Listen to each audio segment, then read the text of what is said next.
Success? Oh, hi. Glad you're here. I'm glad to be with you.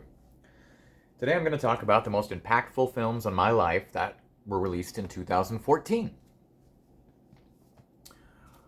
This is a shorter list than usual, thank goodness, but one of them I wouldn't have found because I'm doing these searches trying to find. There's a lot of movies that come out every year, And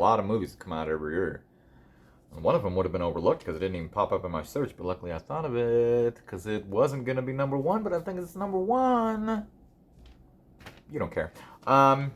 Boyhood. I have to mention Boyhood because there's no other film like that. A film that was made over 10 years to watch this boy grow up with the same actor, and then seeing Ethan Hawke and whoever it was, age over a decade. That's just. I mean, it's an okay movie, very coming of age story, but to do a film that way over 10 years, that's insane. That's insane. I mean, Avatar took 10 years, but people didn't age in that. Anyway, so I just thought I should mention Boyhood, because come on. Gone Girl. An amazing David Fincher film. An amazing film. That's like two films in one, because you have the turn in the middle with the big reveal, and then it's a totally different movie. Absolutely fantastic film. I love Gone Girl. And of course, music by Trent Reznor and Atticus Ross. Great soundtrack. And, oh, what's his name? Doogie Howser from Harold and Kumar. I should know his name. He was also great in Lemony Snicket, the television show. But anyway, he's great in that film too. My thoughts are fleeting. I can't grasp things anymore. I'm going to be old in a couple of weeks. Again, that's why I'm doing this. I must document these things before I'm like, what? What's Gone Girl? Neil Patrick Harris. Ha! Ha! Moving on. Ex Machina. Took me years to figure out how to pronounce that. I kept calling it Ex Machina or Ex Machina, but it's Ex Machina. Great film. Absolutely amazing film with three astounding performances. Of course, you've got Oscar Isaac, but Donald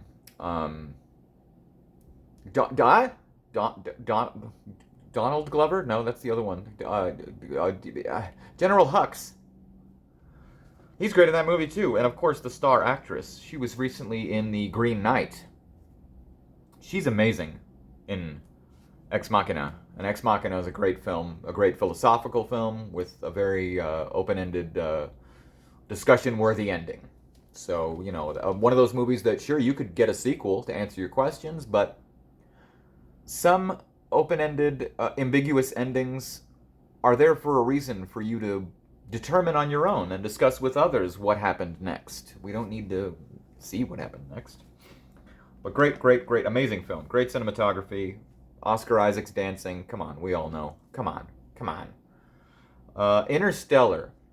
What a great year you've got David Fincher, and you've got Interstellar by Christopher Nolan. Interstellar is a lot of people's favorite Nolan film. It's up there for me. It's not my favorite. I'm not going to go off listing Christopher Nolan films because he's one of my favorite directors. Obviously, his greatest masterpiece will always be Memento. But anyway, Interstellar is amazing. I love that movie. Its depiction of space travel, its depiction of black holes. Seeing that in IMAX was astounding. I think I saw it 2 or 3 times in IMAX, and it's holy cow. That movie in IMAX and the music. It's Hans Zimmer. Yep. Hans Zimmer has done some other really good music too.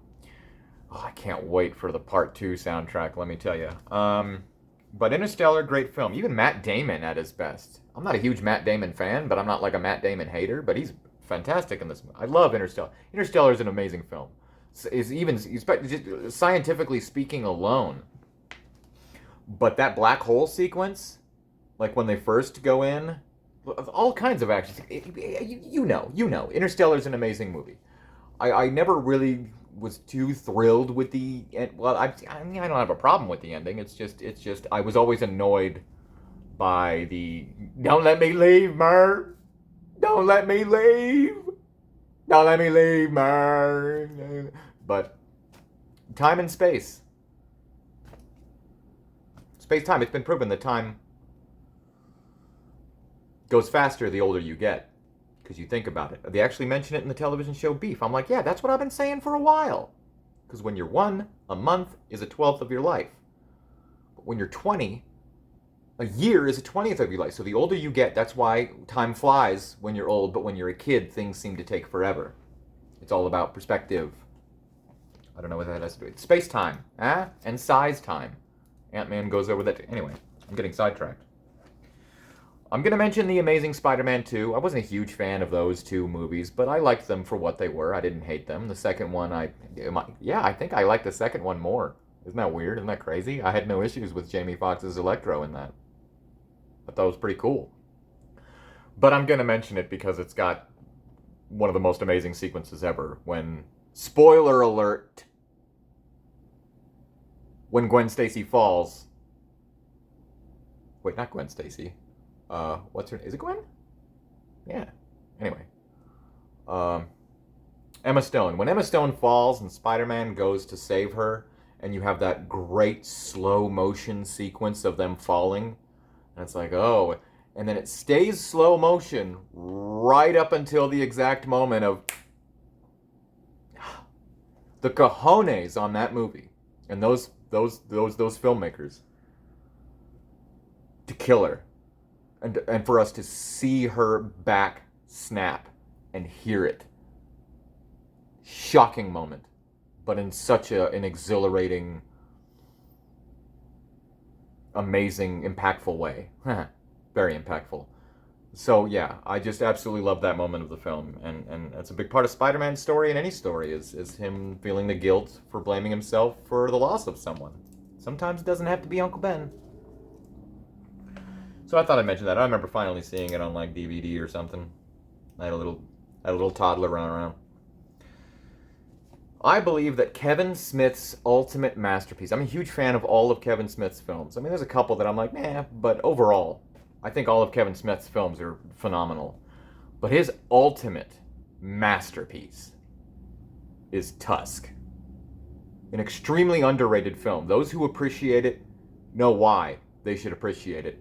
But so many people just think of it as a stupid horror movie or just the most insane, ridiculous concept. A lot of people don't know that it came from a true story of a real flyer that someone found or a post on the internet or something.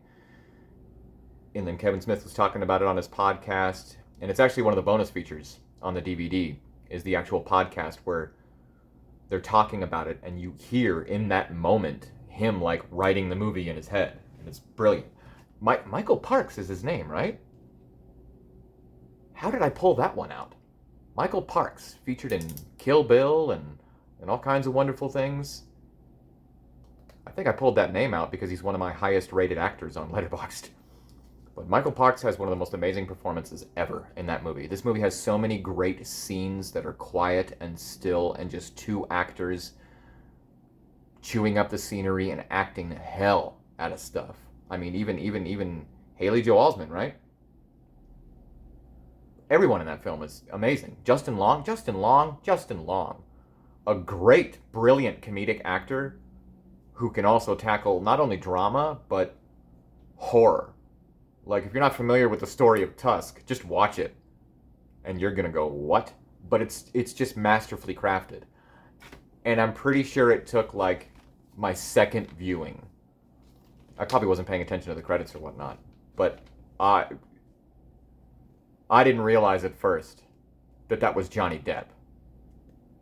As, Le Pete Melon, whatever his name is. That's one of my favorite Johnny Depp performances ever. Like, he disappears in that role with nothing but a wig, sunglasses, and a fake nose, and all the Canadian stuff. As a Canadian, I love when Justin Long's at the airport. Oh, here in the Great North, sir, we are red and white, but never blue, eh? Love that line. Because red and white is Canada's colors. We're never blue. We're nice, happy people. Love that line. And of course, there's another line by Michael Parks. Did you come here to kill that spider? And then you're talking about a brown recluse, calls it a hobo spider. Brown recluse is one of the most poisonous spiders in North America, the United States at least. But believe it or not, and a little side story. Tusk is an amazing film, by the way. Yada, yada, yada. It's a masterpiece. I can't believe that movie got made, but it's... What an amazing film. Anyway. Brown Recluse. When that got brought up, I was like dumbfounded because it was shortly after, at the time, where I was living, and I think I was sleeping on the couch at the time, but turns out, spoiler alert, there was a brown recluse in there. But I didn't know that at the time. All I knew is that I woke up and there was something on my arm. I was like, what is this? And I'm like, oh, maybe it's a bug bite. But then it got like not infected, but it like looked like it was really scabbed over. And then my stupid boss at the time, with his fat fingers, flicked it because he thought it was funny, and it hurt like a mofo. And I'm pretty sure that's why it scarred up as much as it did. I should have sued that guy. Anyway. But it got like really like nasty and scabbed over, and I'm like, man, I should get this checked out. And so I went to my doctor. And I'm like, look at this, doctor. And immediately he gets all excited and starts taking pictures of it. And I'm like, what the heck? And he's like, I've never seen a brown recluse bite in person. And I'm like, what? Brown recluse bite? What are you talking about? He's like, yeah, that's a brown recluse bite. And then this is when I learned from my doctor that there are no deadly spiders in the United States. People think a black widow, and sure, if you're elderly, sickly, or an infant, you could die from a black widow bite, but they're technically not deadly poisonous. They'll just either make you sick or scar you up. Brown recluse bites can be really bad if you get them like on the face or certain areas. My mother had one on her shoulder once when I was little, and brown recluses are like the size of a dime. It's really, really nasty spider, but they're like the most dangerous spider in this country.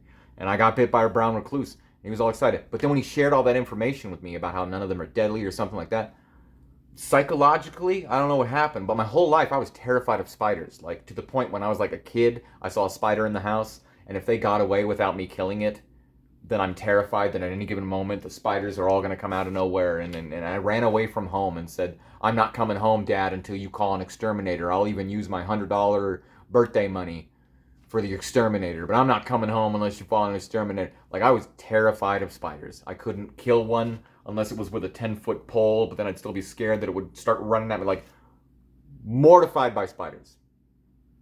But after being bitten by a brown recluse, and then getting all this information from my doctor, it cured my fear of spiders. I still don't like them, but I can kill them a heck of a lot easier. I can do like my dad did when I was a kid. I'm like, how do you do that? Where he would just get some toilet paper and go, I'm like, how? I would never be able to get that close to it. But now, please. So don't believe the myths. But a brown recluse can give you a nasty scar. Oh, come on, lighting. You can see it, though. Yeah. That right there is my scar from a brown recluse bite. Hobo spider. You didn't come here to kill that spider? No, I am not permitted to discharge my firearm at a bug. And then, of course, Johnny Depp reprised that character in the sequel to Tusk, Yoga Hosers, featuring his daughter and Kevin Smith's daughter. That one's more of a... And Austin Butler from Dune Part 2. But that movie, it was more of a campy comedy with sausage Nazis. And he was going to do a North trilogy because they all take place in Canada. I love the Canadian jokes in Yoga Hosers as well. And he's supposed to make Moose Jaws as the third one that he's been talking about for years, but I don't know if we're ever going to see that one. And it's literally Jaws, but with a moose. That sounds fantastic. I really wish we get that movie someday. Anyway, 22 Jump Street is gotta be by far the greatest comedy sequel of all time, period. Like, it not only holds up to the original, it itself is original. while still retaining everything that was great about the first one, yet adding to it. 22 Jump Street is such an amazing comedy sequel. But first and foremost, the end credits of that film. The way we get, like, I think it's like 30 something sequels in the credits, that alone is one of the most brilliant things I've ever seen in film. Like, I would take any one of those movies, but I don't need a sequel to 22 Jump Street because we got them all in the end credits, and they're all brilliant. And what a phenomenal gag. Whoever's idea that was, kudos to them. 22 Jump Street. Godzilla. I'll mention the 2014 Godzilla. It was it was a gorgeous movie, beautiful shots. I remember our first peek with the whole skydiving thing, and then all of a sudden, like, I love the way they used Godzilla as this more of a moving place than like a monster. It was very, just the cinematography in that film and the way it was depicted, where you're not like seeing a far off shot of a monster destroying buildings. You're just seeing little glimpses here and there, kind of like the Godzilla from the 90s with Matthew Broderick, where at first you're getting little glimpses until the big reveal. But like the whole movie's like that in Godzilla 2014. I just thought it was really good. I mean, Elizabeth Olsen. Enough said. So, I thought I'd mention that.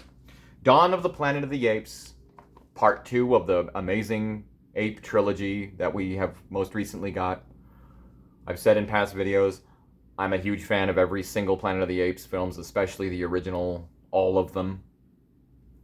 So this new trilogy was amazing, and Dawn of the Planet of the Apes did not disappoint. Great film. Great film. A Million Ways to Die in the West is an amazing comedy, and I absolutely love it, and I'm so glad we got a comedy like that, that's a Western, and people like Liam Neeson at their best, Charlize Theron, the gags, the jokes, the story, everything about that movie, I absolutely love, and I need to see it again. It's been a while, but A Million Ways to Die in the West is an original comedy that is very underrated. I enjoy. I wish we could get more movies like that these days, but 9 years later, things aren't the same, and we don't get the same kind of films anymore. We still get good ones occasionally. Anyway, just saw The Little Mermaid. That blew my freaking mind. Okay, so these last two films. Initially, I had one as the most impactful, but I think the other one got overlooked. And then I'm like, well, which one would really take the cake? And I'm thinking of the reasons why, and I gotta go. There's only one way to do this. So the runner-up, this is like a very close, almost tie, but the runner-up is Birdman,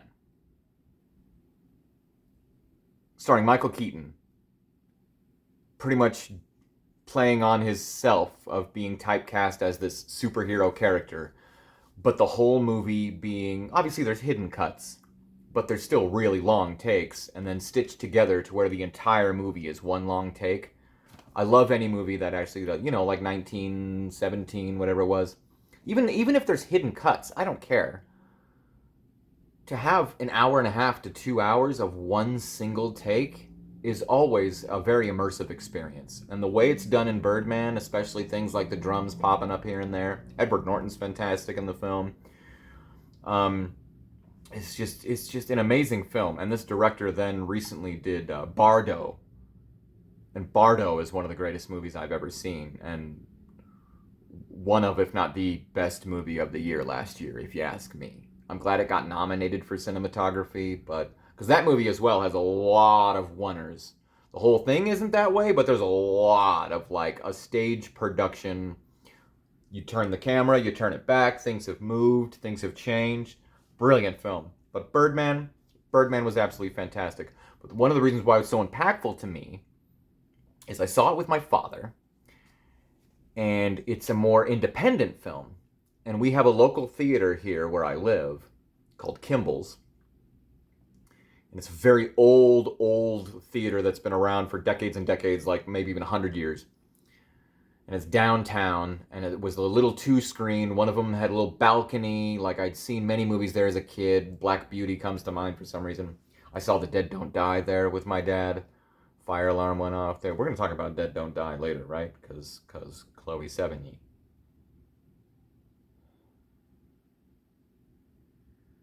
Sorry if I say her name, I have to take a moment. But yeah, we saw Birdman at Kimball's because it was the only place it was playing. But Kimball's at the time, now even my movie theater serves wine and beer.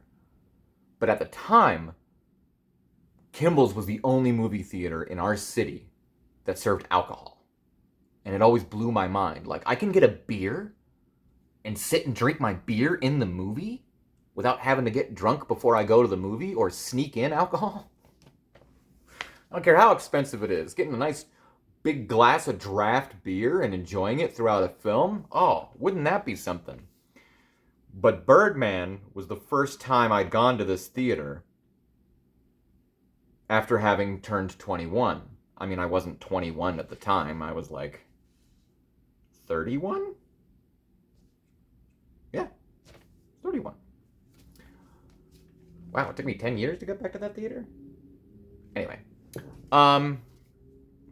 So I saw Birdman with my dad at this theater, and it was the first time I ever enjoyed a beer while watching a movie. It was great. I'm Canadian. I love beer. Donuts and beer, okay? And bacon. That's a Canadian for you. Red and white, but never blue, eh?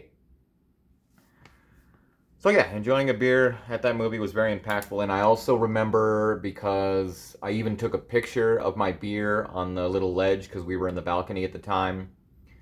And in the picture is the screen, and it was during the trailers. And Joaquin Phoenix's face is there because it was a trailer for Inherent Vice, Paul Thomas Anderson. So yeah. Oh, and it was also the day we saw it, the day the trailer for The Force Awakens was released. So I remember while we were waiting for the movie to start, I was like, Dad, check out the trailer for Force Awakens. Like, it was a big deal. So a very impactful time in my life. I remember coming back home to my little toddler, and I was like, man, what a great movie, and this and that. Anyway, so Birdman. Now, number one, without a doubt, hands down, I don't even know why I thought about it, but I'm glad I caught that this movie came out this year. The number one most impactful film of 2014 for me is one of the most impactful films of my life. The Lego Movie. When I found out they were making a Lego movie, I was like, yeah, right, whatever. I've seen the Lego Brickumentary. It's great, by the way. Lego Brickumentary is a fantastic documentary about Lego. I highly recommend it. Narrated by Jason Bateman. I was like, yeah, right. And then shortly thereafter, they released a trailer, and I was like, oh, wow, this really is a Lego movie, and it looks pretty good.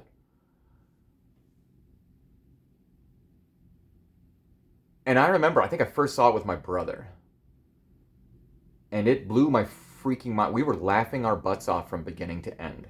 Like, not only is the Lego Movie one of the most hilarious movies ever, period.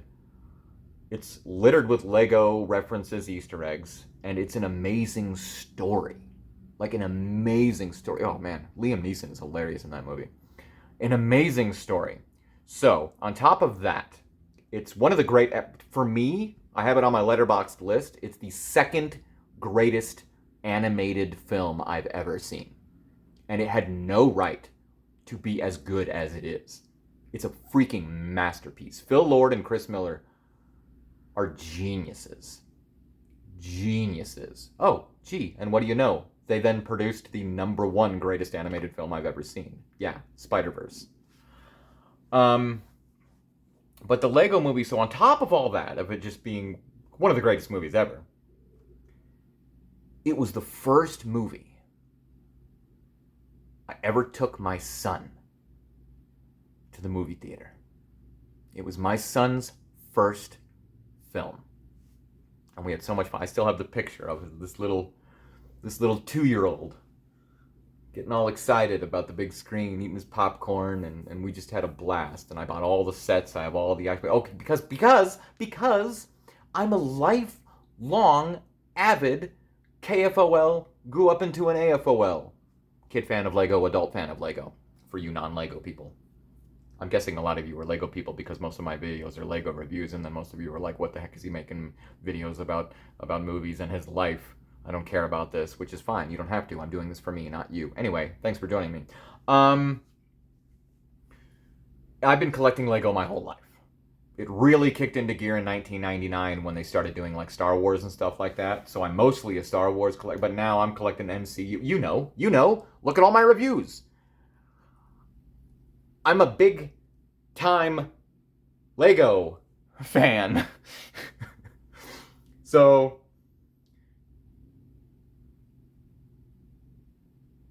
the thing is, I had a 2-year-old. And I would be very paranoid about, don't touch my Lego, because I don't want him to break something or lose a piece or change something. I wouldn't want my son to play. But you can have your own Lego, but don't play with my Lego. Yeah, if you've seen the Lego movie, you know where this is going.